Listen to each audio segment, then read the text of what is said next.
to hear a conversation. First, you have some time to look at questions 1 to 7.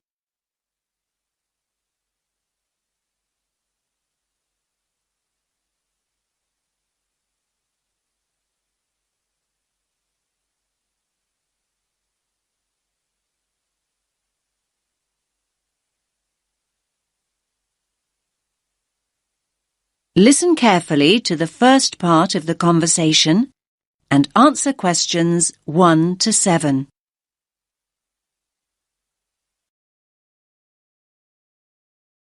Rita speaking. What should I do for you? Oh, hi. I'd like to order some stationery. Could I know your name? Jackson Paris. Right. Can I just confirm your account number and the name of your company, Jackson? Sure. The number is 692411. 692411. Right. And you're from Rainbow Computer? No, the company is Rainbow Communications. Oh, OK. I'll just fix that on the system. Communications. And what would you like to order, Jackson? Envelopes. We need a box of A4, that is, normal size envelopes. White, yellow or manila? We'll have the plain white, please, but the ones with the little windows. OK, one box. A4, white. Just one box, was it? On second thoughts, make those 2 boxes. We go through heaps of envelopes. As a matter of interest, are they made from recycled paper? No, you can't get white recycled paper. The recycled ones are grey, and they're more expensive, actually. Right, we'll stick to white then. Something else, Jackson? Yes, we need some coloured photocopy paper. What colours do you have? We've got purple, light blue, blue, light green, whatever you want pretty much. There are 500 sheets on the pack. Let me see. We're going to need a lot of blue paper for our new price lists. So can you give us 10 packs, please? Make sure it's the light blue, though. 10 packs of the light blue. Anything else that we can help you with? Let me think. What else do we need? I'm sure there was something else. Pens, paper clips, fax paper, computer supplies, office furniture. Oh, yes. We need floppy disks. Do you have those nice coloured ones? Yes, but they're a bit more expensive than the black ones. That's all right. I'm not paying anyway. Right, floppy disks. What about diaries next year? We've got them in stock already, and it's a good idea to order early. No, I think we're all right for diaries, but something we do need is one of those big wall calendars. You know, one that shows the whole year at a glance. Do you stock those? We certainly do. OK, can you include a wall calendar then, with the other stuff? Just make sure it's got the whole year on the one side. Sure. Now you have some time to look at questions 8 to 10.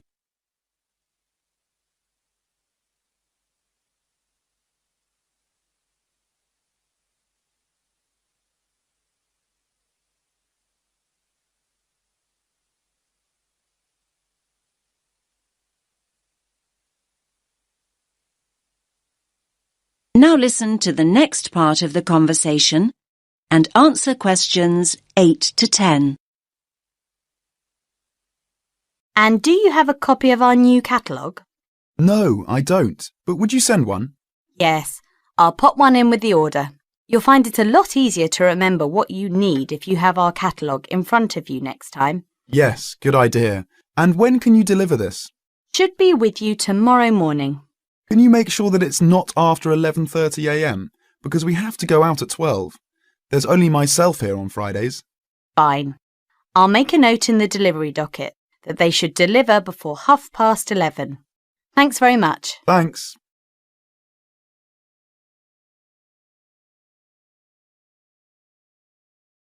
That is the end of part 1. You now have half a minute to check your answers.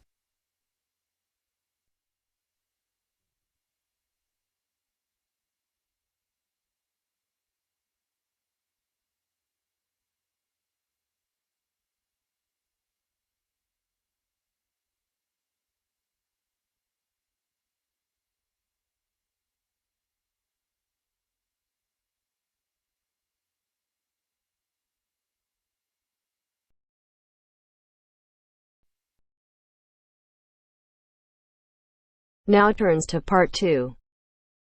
Part 2. You will hear an extract from a talk about the Scottish Highlands. First, you have 30 seconds to look at questions 11 to 18.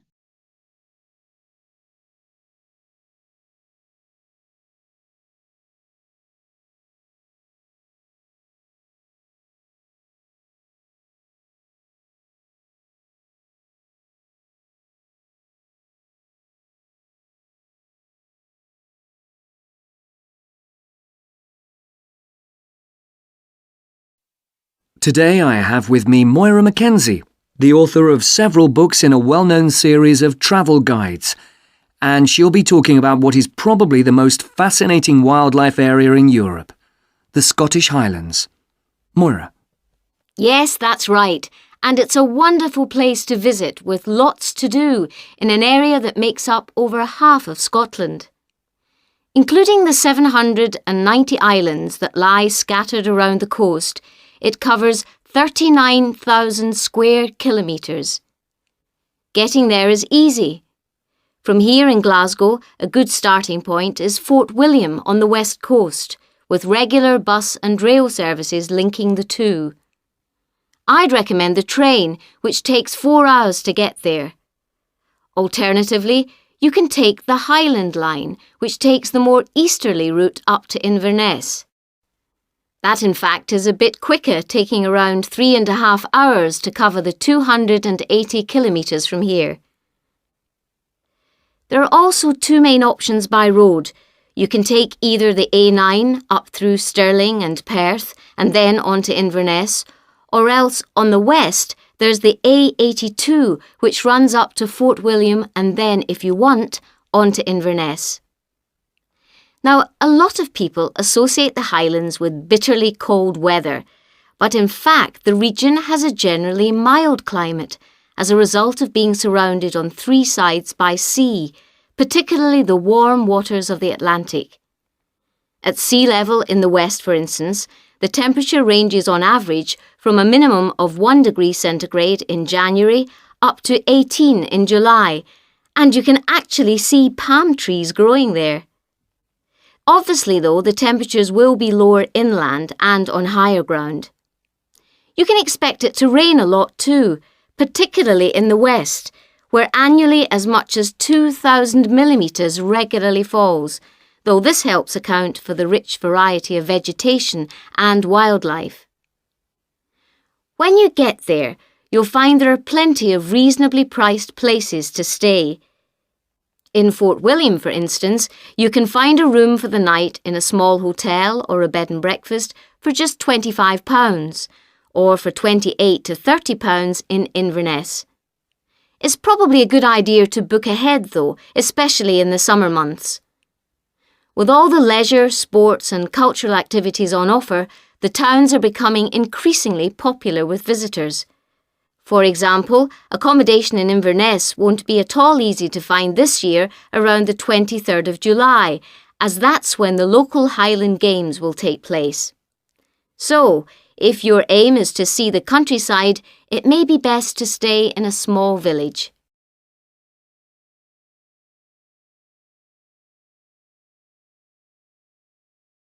Now you have some time to look at questions 19 and 20.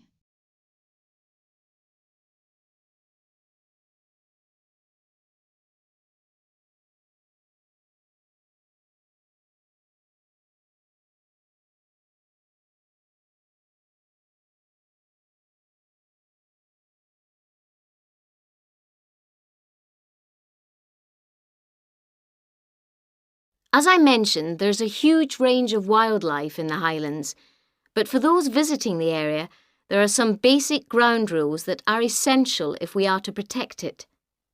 Firstly, you should make every effort not to disturb birds and animals, and one way of doing this is to blend in with your surroundings, for instance by avoiding brightly coloured garments, such as orange anoraks.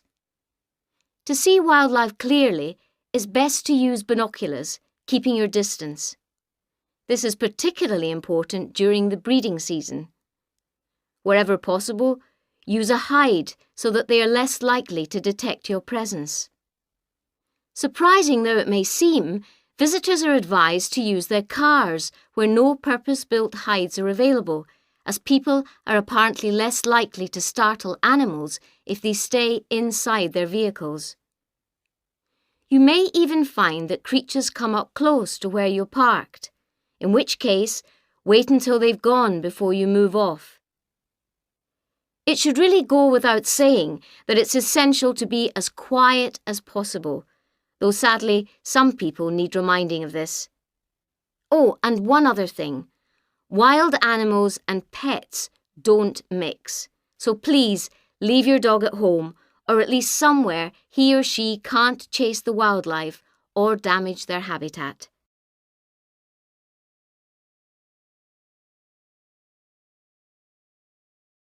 That is the end of part 2. You now have half a minute to check your answers.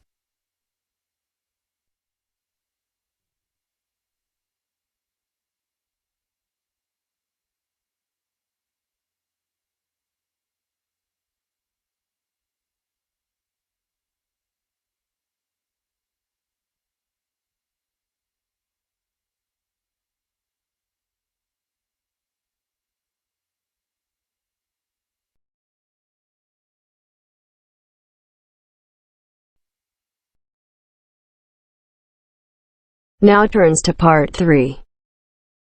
Part 3.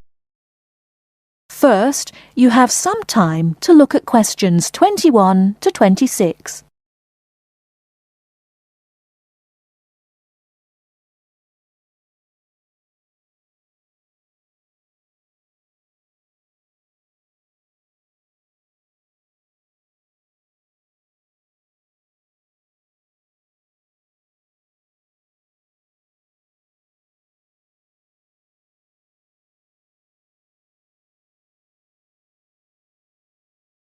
Now listen carefully and answer questions 21 to 26. Hello, my name is Emiliano. I am a student here and I'd like to rent a house for 6 months. Okay, well you've come to the right place. We specialise in short-term rental. First of all, I would like to get a few details from you. Can you give me your full name, please? Yes, it is Emiliano Nespla. And can you tell me your present address, please? Yes, it's 17 Middleway, Penrose. I'm living with a homestay family at the moment. That's great. Now, do you have any identification with you? Oh, and we will need a reference from someone who knows you here. Maybe your homestay family. Yes, okay. Here's my passport and a card from my language school. My referees can be Mrs. Alice Thompson. She's my homestay mother and she wouldn't mind, I'm sure. You can contact her at the same address as me, of course. Okay. If we need to contact you, should we leave a message with your homestay? No, you can speak to me directly.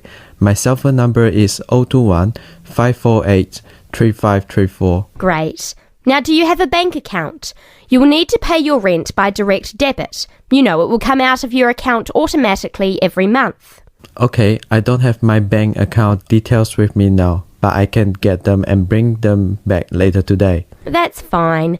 Now, can you tell me what kind of house you are looking for? Do you want to rent by yourself? No, I'm looking for a 3-bedroom house.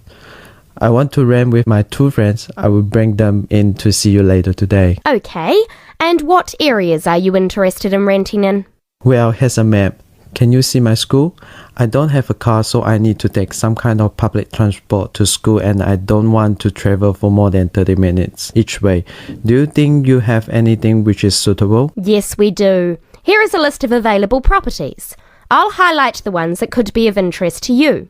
Look at the map and go and have a look at the houses with your friends. Do you have a friend with a car? Yes, I do. Good.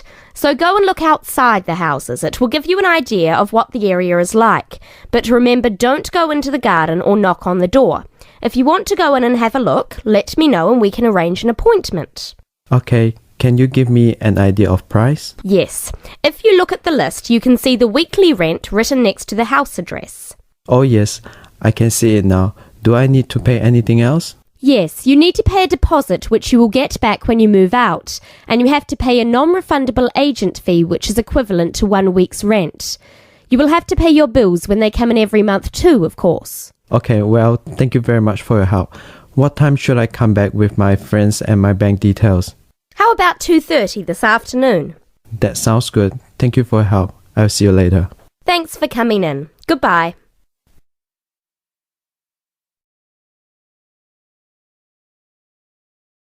Before you hear the rest of the talk, you have some time to look at questions 27 to 30.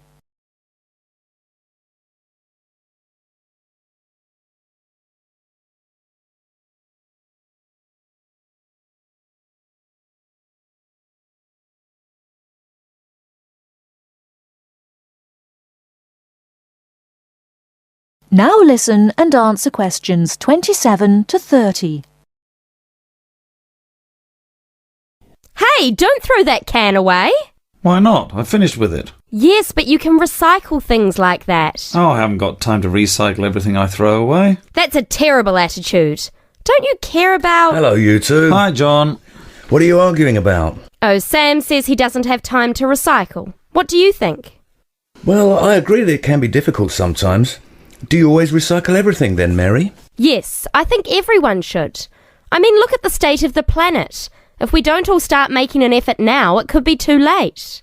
Well, one of the reasons I don't recycle as often as I should is that I don't really know where to go. There are no recycling facilities near me. Well, I know I said I haven't got time, but actually there is a bottle bank near the supermarket just up the road. So I suppose there are limited local facilities. So you can do your recycling outside the supermarket? Yes, but like I said, only limited. It's only a bottle bank. Well, I don't have a car, so it's very difficult for me, but I still do it. Sometimes a friend comes over and we take our recycling together, but not very often. So if your facilities are limited, then mine are very limited. Well, I suppose if you go to all that trouble, I might make more of an effort. Good. If it was up to me, I'd encourage more people to recycle. How? Well, how about some kind of incentive? A reward for anyone who makes an effort to recycle? That's a good idea. But if you think everyone should recycle, then why not penalise those who don't recycle instead of giving something to people that do? If there was a fine for anyone caught throwing recyclable materials in the rubbish, people would take more notice. Well, now you're going too far. Do you really want anyone going through your rubbish just to check if you're following the rules? No, I don't think fines are a good idea. Well, I think we should be doing something. Anyway, I have to go. I've got my social science class next. See you later. Yeah, see you later. Bye.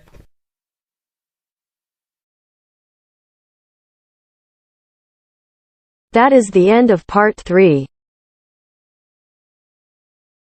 You now have half a minute to check your answers.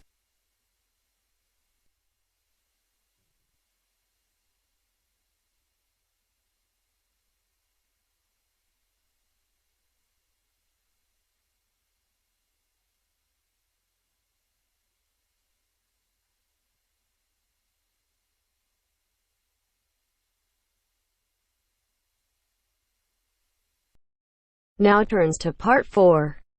Part 4. You will hear a lecture about the Inuit Eskimos of Alaska and Canada. First, you have some time to look at questions 31 to 40.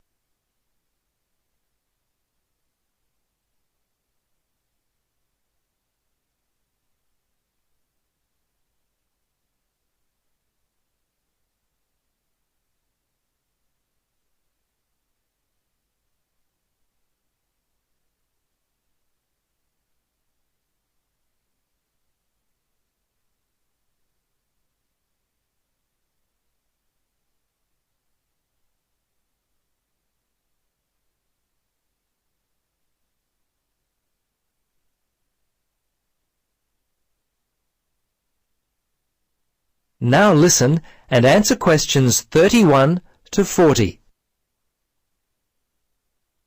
Good afternoon. In our lecture today, we will continue our study of people who inhabit the northernmost regions of the world. Our focus will be on the native inhabitants of Alaska and Canada, the Inuit Eskimos. They have been called the native inhabitants, as the Inuit were the people who had most recently migrated across the gap between Alaska and Siberia. Distinctly Asian in origin, the Inuit, which is literally translated the people in their native language, developed their civilization in what is now the Bering Sea region about 1,000 years ago.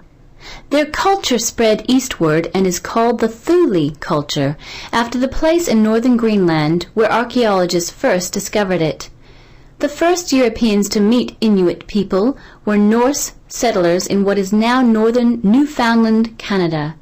These settlers lived there for a short time around 1000 AD. Approximately 500 years later, beginning in the 1500s, European whalers, fishing crews, and explorers met many Inuit along the coast of Labrador. Russians and other Europeans first met Alaskan Inuit in the 1700s. 100 years later, in the mid-1800s, whalers began to hunt in the Arctic. Some Inuit were employed by whalers and traded with them during that time. Perhaps one of the most interesting aspects of the Inuit is how they were able to survive and grow in such a harsh Arctic environment. Firstly, and not surprisingly, their homes were well adapted to the freezing conditions. They lived in predominantly two types of housing that would keep them warm. In the cold summer, they would live in tents that were made from the skin of the animals they had hunted for food, and they also traveled in boats. These were called umiaks by the natives. In the winter, they would live in houses made of sod, and when on hunting trips, they would commute by dog sled and build temporary houses made from ice. These igloos, which is the Inuit word for house, were uniquely made with a sharp blade carved out of walrus tusk. They would cut large blocks of hard-packed snow, about 3 meters wide, out of the ground. The blocks would then be used to build a 6-meter dome over a wide, shallow hole.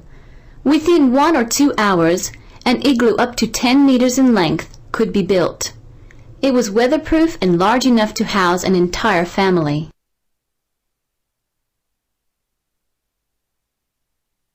Very early in their history, they managed to develop the technology to hunt the huge bowhead whale, which was the staple food source for them at that time.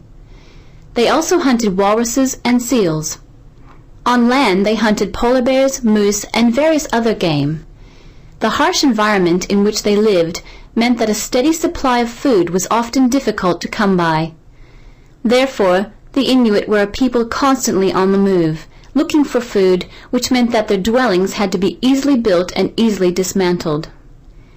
They inhabited the wide open land and, as such, moved freely around it in search of food. Today, the traditional way of life has basically ended for the Inuit. They live in wooden homes rather than in snow houses, sod houses, or tents. They wear modern clothing instead of animal skin garments. Most Inuit speak English and Russian. Some speak Danish, while fewer still continue to hold on to their cultural roots by passing on to the younger generation their native language. The kayak and umiak, their principal means of travel, have given way to the motorboat, and the snowmobile has replaced the dog team. The combined percentage of the Inuit population in Alaska and Canada stands at 63%, the latter being 29% and the former around 34%. Some Alaskan Inuit live in towns and cities, but the majority live in small settlements and hunt and fish for most of their food. Most of those in Canada live in towns and housing provided by. That is the end of part 4. You now have half a minute to check your answers.